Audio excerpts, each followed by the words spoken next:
They left him for dead, stole his empire, and planned their future without him. But Ethan Carter isn't just alive. He's coming back. And this time, he's not just fighting for revenge, he's reclaiming everything. Let me know where you are watching from in the comments as we dive into this story for more. Ethan Carter's consciousness flickered in and out like a broken light bulb. He wasn't sure if he was awake or trapped in some endless dream.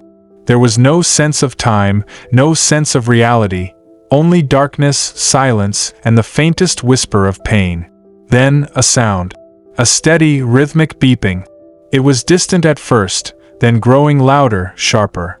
His mind latched onto it, forcing him toward awareness. The darkness around him began to thin. A dull ache spread through his body as something bright, too bright, pierced through his eyelids. His fingers twitched. Pain. Heavy. Weak. Almost lifeless. He tried again, this time attempting to move his whole hand. It barely responded, trembling slightly before giving up. His breathing was slow and shallow, each inhale sending a dull throb through his ribs. Where am I? His mind felt sluggish, weighed down by a thick fog. He struggled to recall anything, but his thoughts were disjointed, slipping through his grasp like sand. Then a flash. The roar of an engine. The screech of tires. The sharp scent of gasoline. A terrible impact. And pain. It all came flooding back. The car, the crash, the helplessness before everything turned black. His chest tightened. His heart pounded against his ribs. He was in a hospital. He could tell by the sterile air, the beeping machines, the faint rustle of movement nearby. But why did his body feel so powerless? It was as if he had been lying here for days. Just as he tried to process everything, a voice shattered the silence. A voice he knew. Dr. Whitman, tell me, how long will he stay like this? Will he just lie there forever? Ethan's breath hitched. Sophia. His wife. He struggled to open his eyes fully, but his vision was still a blur of light and shadows. He forced himself to listen. A pause. Then the doctor's voice, calm but uncertain. He has a very small chance of waking up, Dr. Whitman said. But miracles do happen. A long silence followed. Then Sophia sighed. It wasn't a sigh of relief. It wasn't the sound of a woman devastated by her husband's condition. It was something else entirely, frustration. I see, she said flatly. Well, keep me updated. Ethan's pulse quickened. There was no sadness in her voice. No concern. Just as he was trying to make sense of it, her phone rang. He heard her answer, and when she spoke, his blood turned to ice. Darling, she purred, her tone soft, sweet, gentle in a way she never spoke to him. Yes, he wrote the will. Everything will go as planned. Ethan's breath caught in his throat. His mind snapped into full clarity, the fog vanishing like smoke in the wind. She thought he was going to die. And worse, she was happy about it. He could hear the warmth in her voice, the way her words dripped with affection. But not for him. She was talking to someone else. His fingers curled slightly. His limbs felt weak, useless, but his mind was sharpening by the second. He needed to think. He had no strength to fight back. Not yet. If she knew he was awake, she might try to speed up his death. So, he made a choice. He would pretend to be dead. The steady beep of the machines helped sell the illusion. Ethan kept his breath slow, controlled. He listened. Every word. Every movement. Yes, love, Sophia murmured into the phone, her voice light and affectionate. I'm still at the hospital. Love? Ethan's stomach twisted. Everything is moving according to plan, she continued. The doctor says he won't wake up, and even if he does, he won't last long. His hands clenched into weak fists beneath the blanket. The will is ready, she said. The moment he's gone, the dealership is mine. And after that, ours. Ethan's pulse thundered in his ears. She wasn't just planning for his death. She was planning a future with someone else. The voice on the other end of the call spoke, but Ethan couldn't make out the words. Then, Sophia giggled. A light, flirtatious sound. "Of course, Lucas. You'll be running things with me. We'll turn the dealership into something bigger. No more of Ethan's boring business style." Ethan's mind raced. Lucas had been his assistant manager at Carter's Luxury Motors. He had always trusted him, always given him chances to prove himself. And now, Lucas was stealing his wife, his business, his life. Ethan fought to keep his breathing steady. His muscles ached with the effort of staying still, but he couldn't risk giving himself away. Sophia lowered her voice, her tone dripping with excitement. "We just have to be patient a little longer," she whispered. "Then, everything will be ours." A sickening realization settled over Ethan like a crushing weight. His accident wasn't an accident. His mind drifted back to that night, the night that nearly killed him. It had been a cold evening. The dealership had just closed, and Ethan was finishing up paperwork in his office. His phone was on silent, but when he checked it, his heart nearly stopped. A text message from Sophia. "Ethan, help me. I'm stuck on the bridge. I think someone is following me. I'm scared." His chest tightened. Sophia was in danger. Without a second thought, he grabbed his coat, rushed out of the dealership, and jumped into his dark green sports car. He had to get to her. The closer he got to the bridge, the worse the sandstorm became. Visibility was low, and the road was getting more dangerous. His wipers fought against the sand, but he could barely see. Then it happened. His brakes failed. He slammed his foot down. Nothing. The car kept sliding. His pulse raced. His tires lost grip. The bridge was just ahead.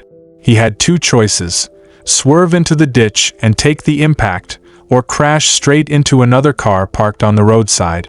There was no time. He turned the wheel hard. The car spun out of control. The world tilted. Metal crunched. Glass shattered. A sharp pain tore through his body. Then darkness. Now, lying weak and broken in a hospital bed, Ethan finally saw it clearly. That night, Sophia had never been on that bridge. She had been with Lucas. While he was risking his life to save her, she had been spending time with another man, planning his death. His fingers twitched under the blanket. They had set him up, and he had fallen for it.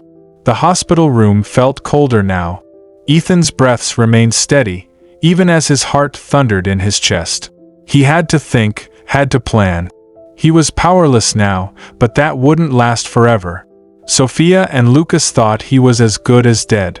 And as long as they believed that, he had the advantage. He would wake up. He would recover. And when he did, he would make them pay. Ethan Carter lay still in his hospital bed, forcing every muscle to remain motionless. His mind was sharper now, cutting through the haze of pain and weakness like a knife. He knew the truth. He knew what they had done. Sophia and Lucas had tried to kill him, and they thought they had succeeded. The thought sent a slow-burning rage through his veins, but he suppressed it. Anger was useless without strength. He had to be patient. He had to be smart.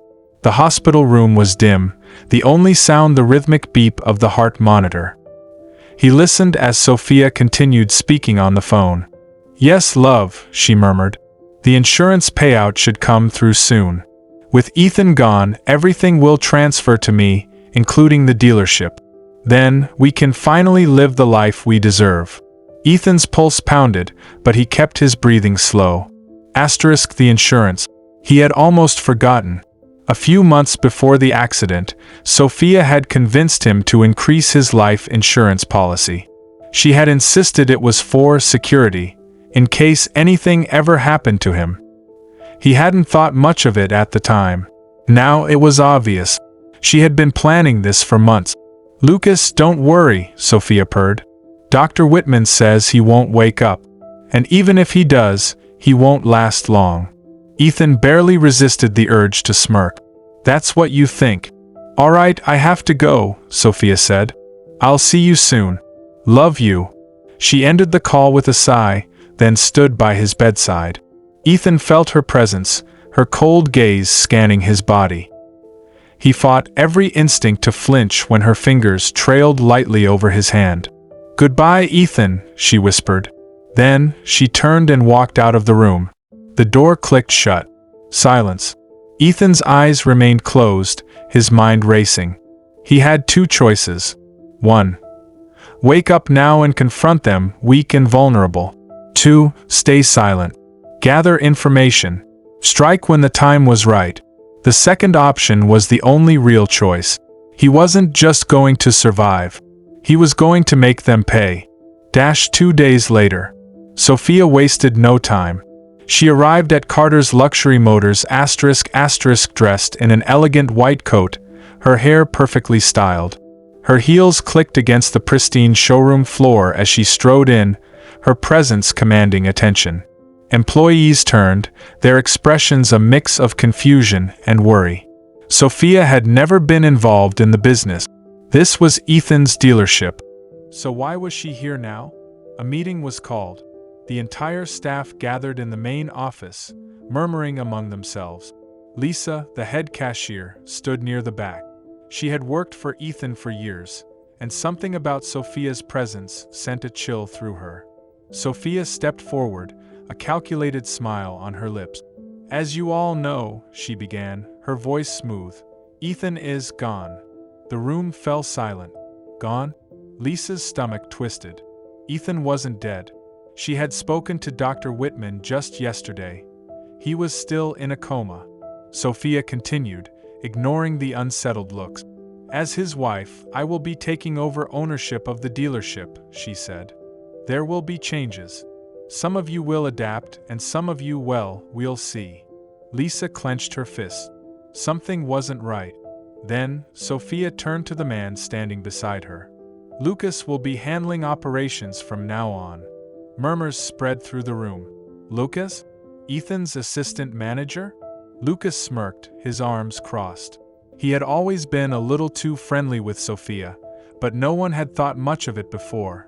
Now it all made sense. Lisa's stomach churned. Ethan wasn't even dead yet, and they were already taking over. She knew she had to be careful, because people like Sophia didn't leave loose ends. Back at the hospital, Ethan had spent the last 2 days regaining control of his body. His fingers could now move freely, and he had managed to twitch his arms and legs slightly. It wasn't much, but it was progress. The hardest part was remaining still whenever someone entered the room. Dr. Whitman had come in once, checking his vitals, muttering something about slow progress. Sophia had returned as well, only briefly, to check if he was still unconscious. Each time, he forced himself to remain still. But today, someone new entered his room. Footsteps, hesitant, cautious. A soft gasp. Then a whisper. "Ethan?" Ethan's heart nearly stopped. She was the only employee he truly trusted, someone who had been with the dealership since the beginning. But why was she here? Lisa approached the bed slowly, her hands trembling. I don't know if you can hear me," she whispered. "But something is wrong." Ethan focused, keeping his breathing steady. "Your wife," Lisa continued. She's taking over the dealership. And Lucas is with her." Ethan already knew, but hearing it from someone else made his blood boil. Lisa hesitated. Then, in a voice barely above a whisper, she said something that made his stomach drop. "Sophia fired me." Ethan's heart pounded. "What happened wasn't an accident," Lisa continued. "I don't know everything, but I think they set you up." A long pause. Then, she exhaled sharply. "I don't care if I lose my job. If you wake up, I want you to know I'm on your side." She turned, heading for the door. Ethan wanted to call out to her, to tell her he was awake, that she wasn't alone in this. But he wasn't ready. Not yet. The moment the door closed behind her, he clenched his fist. His strength was returning, slowly but surely. And when the time came, Sophia and Lucas would regret everything. The night of the crash played over and over in Ethan's mind like a haunting melody. The desperate text from Sophia. The panic in his chest as he sped toward the bridge. The storm, the brakes failing, the sharp twist of metal and glass before everything went black. Now, with his mind fully awake, he understood. It had never been an accident. It had been a setup. Lying in the hospital bed, Ethan forced his breathing to remain slow, his fingers curling into weak fists. He had been blinded by love, by trust, and it had nearly cost him his life. But now the truth burned in his veins, and he would not rest until he made them pay. Sophia adjusted her pearl necklace as she stepped into Ethan's office, the office that was now hers. She had already begun redecorating, stripping away Ethan's presents piece by piece. His favorite leather chair? Gone. The photographs of the dealership's opening day? Removed. A new painting now hung on the wall, something modern and cold, just like her. Lucas leaned against the desk, a smug grin on his face. "Feels good, doesn't it?" he murmured. Sophia smirked, running her fingers along the polished wood of the desk. "It's only the beginning," she said. Lucas stepped closer, his hands sliding around her waist. "With Ethan gone, we can finally run this place our way." Sophia chuckled, tilting her head. "And soon, the insurance payout will hit my account. Then, we'll expand." Lucas pressed a kiss to her neck. "I always knew you were smarter than him." Sophia's eyes darkened. He was weak, too trusting. That's why it was so easy. A knock on the office door interrupted them. Sophia pulled away, smoothing down her blouse. "Enter." The door creaked open, and Lisa stepped inside, clutching a folder. "Mrs. Carter," Lisa said, her voice stiff. "I need to speak with you." Sophia arched an eyebrow. "About?" Lisa swallowed hard, gripping the folder tighter. "The numbers. Something isn't adding up." Lucas rolled his eyes. "Oh, here we go," he muttered. Sophia leaned back in Ethan's chair, crossing her legs. "Lisa, dear, we're making some changes around here. If you can't adapt, I'm sure we can find someone who will." Lisa's jaw tightened. "Ethan trusted me to handle the finances. And I'm telling you, something is off." Sophia's lips curled into a slow smile. "You're right about one thing. Ethan trusted too many people." Lisa frowned. "What do you mean?" Sophia slid a sheet of paper across the desk. "You've been stealing from the dealership." Lisa's breath caught. "What?" Lucas smirked. "Don't play dumb. We found discrepancies in the records. Money missing. And guess what? It all traces back to you." Lisa's face turned pale. "That's a lie. I would never." Sophia shrugged. "It doesn't really matter, does it? The decision is final. You're fired." Lisa's hands trembled. "You can't do this." Lucas stepped closer, lowering his voice. "We just did." Tears burned in Lisa's eyes, but she refused to let them fall. She had no proof, no way to fight back. Not yet. With one last glare, she turned and stormed out of the office. As the door slammed shut, Lucas chuckled. "She's going to be a problem."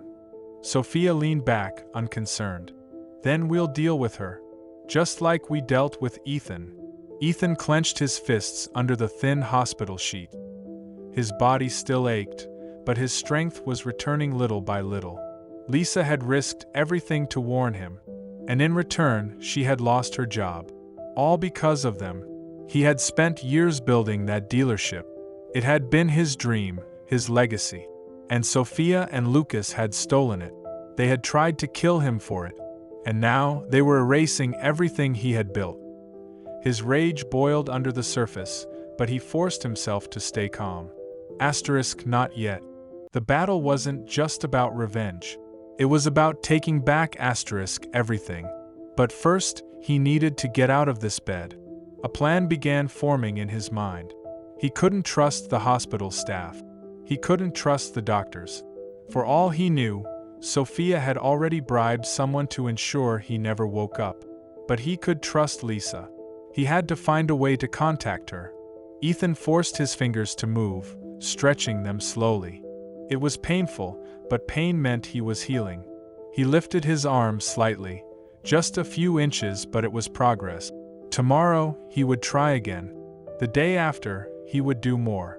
And soon, very soon, he would be strong enough. Strong enough to fight back. Sophia tapped her manicured nails against the desk, scrolling through her phone. She had already fired 3 employees. The ones who had been loyal to Ethan. The ones who had dared question her authority. The dealership was hers now. But there was still one loose end. Ethan.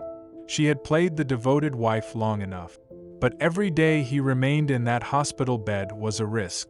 Dr. Whitman had assured her Ethan wouldn't recover. That the coma would eventually take its toll. But what if he was wrong? What if Ethan did wake up? Sophia's grip on her phone tightened.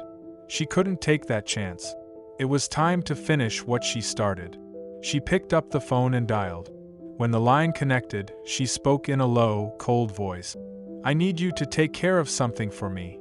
Ethan had always believed in second chances. He had given Lucas a second chance when he messed up orders. He had given Sophia a second chance when she lied about their finances. But now, as he lay in the hospital bed, his body aching and weak, he realized something. Some people didn't deserve a second chance. Some people only saw kindness as weakness. And Ethan Carter had been weak for too long. Not anymore. Sophia stood in front of the hospital room window, her arms crossed. The dim light reflected off the glass, casting a shadow over Ethan's still form. Behind her, a tall man in a dark suit shifted uncomfortably. "You're sure about this?" the man Jonas asked. Sophia's lips curled into a smirk. "You don't get paid to ask questions. Can it be done or not?" Jonas sighed, rubbing his jaw. "Making it look natural takes time. Rushing it could raise suspicions." Sophia turned, her eyes cold. "Then don't rush it. But don't take too long either. The will is finalized. I want this done before the month ends." Jonas hesitated. "Accidents in hospitals, they tend to get investigated."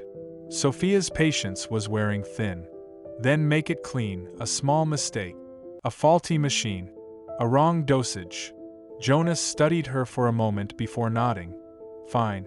But this kind of work? It'll cost more." Sophia pulled out her checkbook, scribbled a number, and tore off the slip. "Consider it a bonus," she said, handing it to him. Jonas glanced at the amount and let out a low whistle. "You really want him gone, huh?" Sophia's smile was chilling. "He's already dead. We're just making it official." Lucas sat in Ethan's office, now leaning back in the chair, feet propped up on the desk. He had waited years for this. To be in charge. To have the power. To have Sophia. A knock at the door interrupted his thoughts. "What?" he snapped. The door opened and Lisa stepped inside, her expression unreadable. Lucas smirked. "You again? I thought we fired you." Lisa ignored his smug tone. "I have something you'll want to see." She held up a folder. Lucas raised an eyebrow. "What is it?" Lisa walked closer, placing the folder on the desk. "Proof that Sophia is lying to you." Lucas stiffened. "Excuse me." Lisa leaned in. "You think you're running this place with her? That she's your partner? You're just a tool, Lucas. And when she's done with you, she'll throw you away just like she did Ethan." Lucas scoffed. "Nice try." Lisa smiled. "Open the folder." He hesitated, then flipped it open. Inside were financial records, bank transfers, secret accounts, all in Sophia's name. Lucas's smirk faded. Lisa crossed her arms. "She's been moving money into offshore accounts. Quietly. Secretly. Preparing for the moment she doesn't need you anymore." Lucas's grip on the papers tightened.